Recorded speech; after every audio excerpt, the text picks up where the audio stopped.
Good evening and welcome to the Locke in Your Success Trade and Market Update for June 23rd, 2013. Before we get going, we'd like to remind you that the presentation is for educational purposes only. We're not broker-dealers or financial advisors, and therefore we are not making any specific trade recommendations. Any trades and or results covered in this presentation may or may not be live trades. In the event they are computer simulated trades, we will do our best to make sure that they're as accurately represented as possible. And also we want to remind you that the risk of loss in trading options can be substantial, so please be aware of all your risks prior to placing any trades. If you're watching this on YouTube, take a look at our trading blog at www.lockinyoursuccess.com and check out all the great things we have over there, including our ROCK M3 and Bearish Butterfly video series. Okay, let's take a look at the markets. The Russell 2000 did pretty much what we expected it to do. We expected a volatile sideways market, and we were talking anywhere between the 1,000 and 950 price level. That's exactly what we got. We got a push up to 1,000, and we had a harsh move down to 950. So basically what we have going on here is a choppy, volatile sideways range. From here, I would tend to think that the market will remain in this range. So what that means is we may breach this 950 area slightly. We may also pop up and slightly breach the 1,000 if we continue to widen our range here. However, I'm still expecting a sideways range. My opinion of that will change if we have all three indices break any sort of this major support level and hold it for a day. So if the market were to come down, say to 945 or 940, and the following day not break back above the 950 level, I'm thinking we'd probably be in more of a downward, or at least a short-term downward trend by then, and fall back into this box, possibly resetting all the way back to this 890 area. However, like I said, I think it's a little too early to call that. And of course, if we break to new highs, that would be very, very bullish from here. So as of right now, I am expecting the Russell to continue in its sideways range. If we take a look at the NDX here, we came right down to a support level and held it. Same type of thing here. If we don't hold this range, I would consider a breakdown under 2850 somewhat significant here. And if that's combined with the Dow, the SPX, and the Russell breaking down, then the markets are, like I said, going to probably fall into this lower range that we were talking about. The Dow, it did break its horizontal support, but only came down to its not even its primary trend line, but another steep upper trending trend line that's set in here. And if this falls out of this area here, we're probably going to see around 14.4. If not, we should consider continuing this more of a sideways range. And last but not least is the SPX, which is more or less, it broke its short-term horizontal support, but it's holding its more long-term horizontal support here. Again, if this trend line down here breaks at the 1560 level, along with a break of the other indices, then I would be bearish till we get down here onto the about the 1500, 1520 level. So as of right now, we're kind of in wait and see mode, and see if the traders are going to actually try and buy this dip again and maintain a sideways motion, or if they're going to let us fall into our next support level. However, if we do come down to this next support level, it would be very, very bullish, because our longer term charts are still very bullish, even though our shorter term charts are starting to get technically damaged. The longer term ones are still very much intact. If we come to our positions, we actually have a whole lot to talk about. And one of the things I was thinking, because we have so much to talk about on our weekly updates, is that I may separate the trades. So what I mean by that is I might start doing 2 or probably even 4 updates a week on different days, and each one of them will be geared towards what happens the prior week in that particular trade. So I'll probably do an update for our M3 trades, I'll do an update for our Bearish Butterfly trades, update for our ROCK trades, update for our V condors. That way the videos will be shorter, maybe 10 minutes, so that you can watch them quicker and you don't have to dig through everything here. And they'll be a lot easier to follow. I can give you more information on each individual trade, because as of right now we just have so much stuff going on, it's hard to cover it all even in a half an hour or so.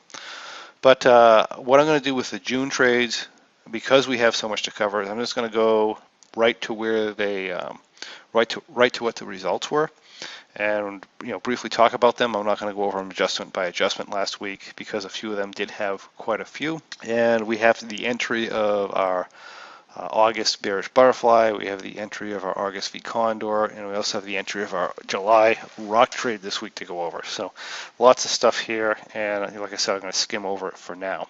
As far as our June trades, if you remember the Bearish Butterfly, what we did here is there was the day when the market popped up. So if we come back to our charts, I believe it was this day right here.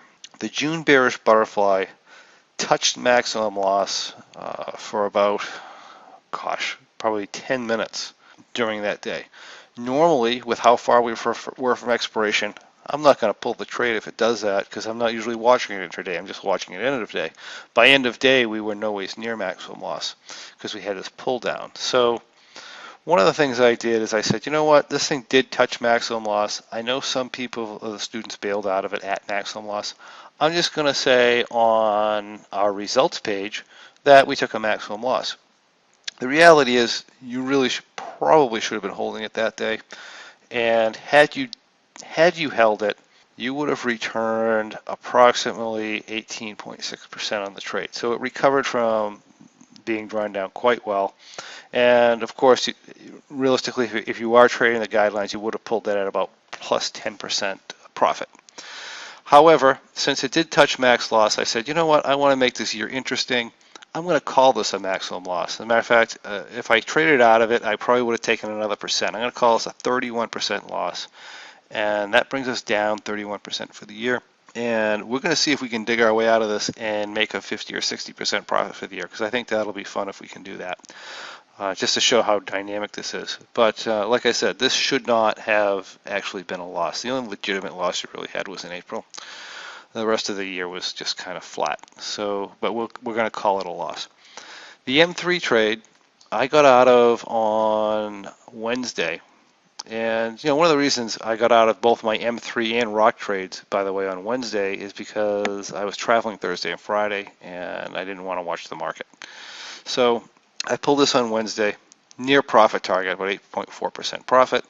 That brings us to 2 wins, 3 losses for the year. The losses have been very minor, except for that large one we took in April. So this is just down about 8% for the year. And this should pull a significant profit this year. Now that the market has gone into a bit of a sideways range, we can usually pull profits out of this fairly easily. The ROCK trade continues to do well. I pulled out of this one Wednesday again also because I did not want to watch the market into Thursday and Friday. And that trade ended up almost at our profit target, about 19.2%. And for the year, that is up 107.5%. So doing very well here. We haven't had any losses yet this year.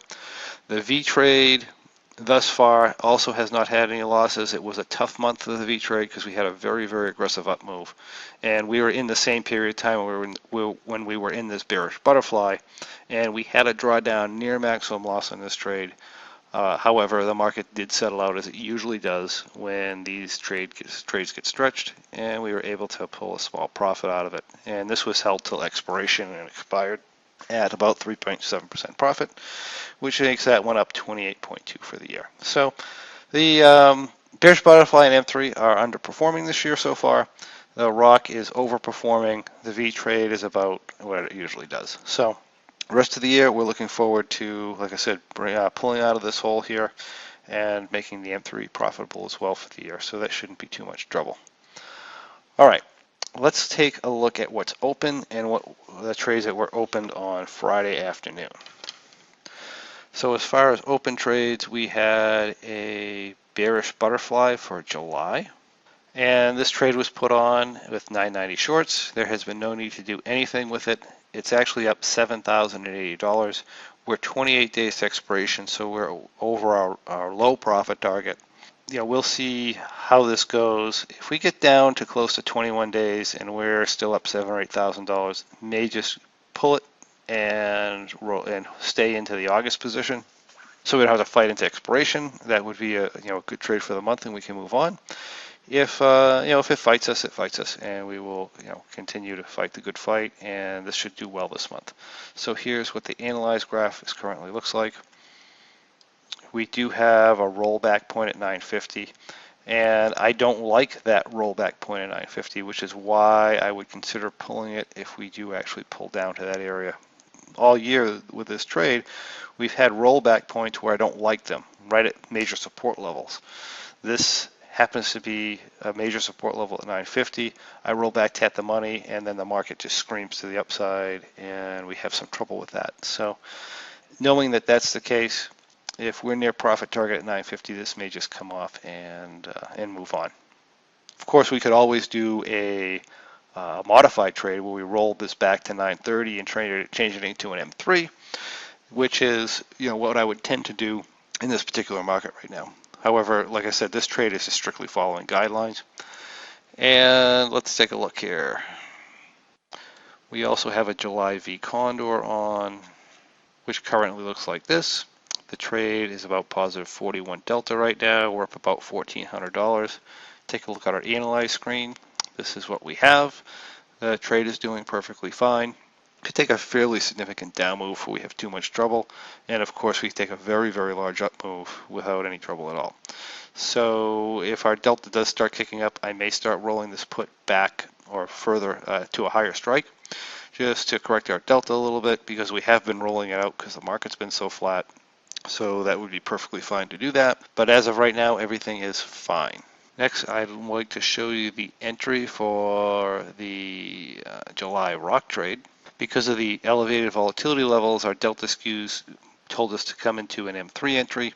So what I did here is I entered 940. This is the same as having a 940 50-point wing butterfly with 5 940 950 verticals and 5 940 960 verticals with a call at 84 delta. This gives us a graph that looks like a typical M3. From here, as depending on what the market does, we will be adapting the trade more into a ROCK configuration, or we may hold the M3 for a little while. But as of right now, we're sitting in an M3 position, waiting to see what the market does. If we're going to break down under this 950 level and have a trading range down here, or if we shoot up and have a trading range up here, this trade will be transformed into a different configuration. As of right now, this is what we have.